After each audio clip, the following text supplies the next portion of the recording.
Di hadapan lebih dari 20.000 umat yang hadir merayakan Hari Raya Tubuh dan Darah Kristus, di lapangan Katedral Santo Yohanes Lateran, Paus Leo menyampaikan homilinya.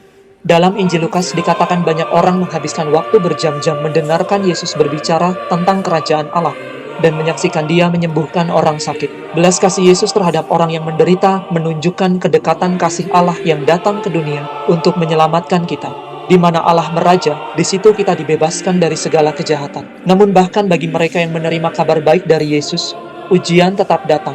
Di tempat terpencil itu, di mana banyak orang mendengarkan Sang Guru, hari mulai malam dan tidak ada makanan yang tersedia. Kelaparan orang banyak dan tenggelamnya matahari menggambarkan batas yang dihadapi dunia dan setiap makhluk. Hari berakhir, demikian pula hidup manusia. Dalam saat kekurangan dan kegelapan itu, Yesus tetap hadir di tengah-tengah mereka. Tepat saat hari mulai gelap dan rasa lapar datang, ketika para rasul ingin membubarkan orang banyak, Kristus justru menunjukkan belas kasih-Nya. Ia merasa iba kepada mereka yang lapar dan meminta para murid-Nya untuk memberi makan. Kelaparan bukanlah hal asing dalam pewartaan kerajaan Allah dan pesan keselamatan. Sebaliknya, kelaparan mengingatkan kita akan hubungan kita dengan Allah. Namun 5 roti dan 2 ikan tampaknya tidak cukup untuk memberi makan semua orang. Perhitungan para murid yang kelihatannya masuk akal menunjukkan kurangnya iman mereka, sebab di mana Tuhan hadir, di situ ada segala yang kita butuhkan untuk memberi kekuatan dan makna hidup.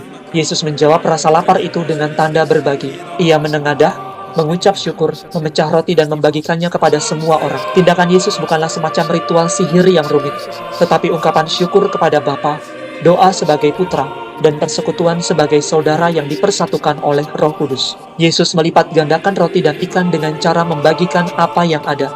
Akibatnya, makanan itu cukup untuk semua orang, bahkan lebih dari cukup. Setelah semua makan kenyang, dikumpulkan 12 bakul penuh sisa makanan. Beginilah cara Yesus mengenyangkan orang banyak. Ia melakukan apa yang dilakukan Allah, dan Ia mengajarkan kita untuk melakukan hal yang sama. Hari ini menggantikan kerumunan orang dalam Injil. Ada banyak bangsa yang menderita bukan hanya karena kelaparan, tetapi karena keserakahan orang lain. Bertolak belakang dengan kemiskinan banyak orang, penumpukan kekayaan oleh segelintir orang, menunjukkan sikap sombong yang acuh tak acuh, yang menghasilkan penderitaan dan ketidakadilan. Alih-alih berbagi, kekayaan itu justru menyia-nyiakan hasil bumi dan jeripayah manusia. Terutama dalam tahun yubileum ini, teladan Tuhan menjadi patokan bagi tindakan dan pelayanan kita. Kita dipanggil untuk berbagi roti, menumbuhkan harapan dan mewartakan kedatangan kerajaan Allah. Dengan menyelamatkan orang banyak dari kelaparan, Yesus juga menyatakan bahwa Ia akan menyelamatkan semua orang dari kematian. Inilah misteri iman yang kita rayakan dalam sakramen Ekaristi. Sebagaimana kelaparan adalah tanda kebutuhan mendalam di hidup ini, memecah-mecah roti adalah tanda pemberian keselamatan dari Allah. Saudara-saudari terkasih, Kristus adalah jawaban Allah atas kelaparan manusia. Karena tubuhnya adalah roti kehidupan kekal. Ambillah dan makanlah kamu semua. Undangan Yesus ini menyentuh pengalaman kita sehari-hari.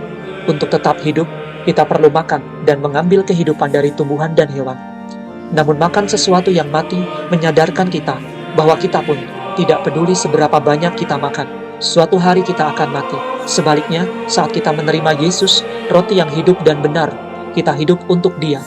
Dengan menyerahkan diri sepenuhnya, Tuhan yang disalibkan dan bangkit, memberikan dirinya ke dalam tangan kita, dan kita menyadari bahwa kita diciptakan untuk bersatu dengan Allah. Rasa lapar dalam diri kita adalah tanda kebutuhan yang hanya bisa dipenuhi oleh rahmat Ekaristi. Seperti yang ditulis Santo Agustinus, Kristus sungguh adalah roti yang menyegarkan dan tidak habis, roti yang bisa dimakan, tetapi tidak dapat lenyap.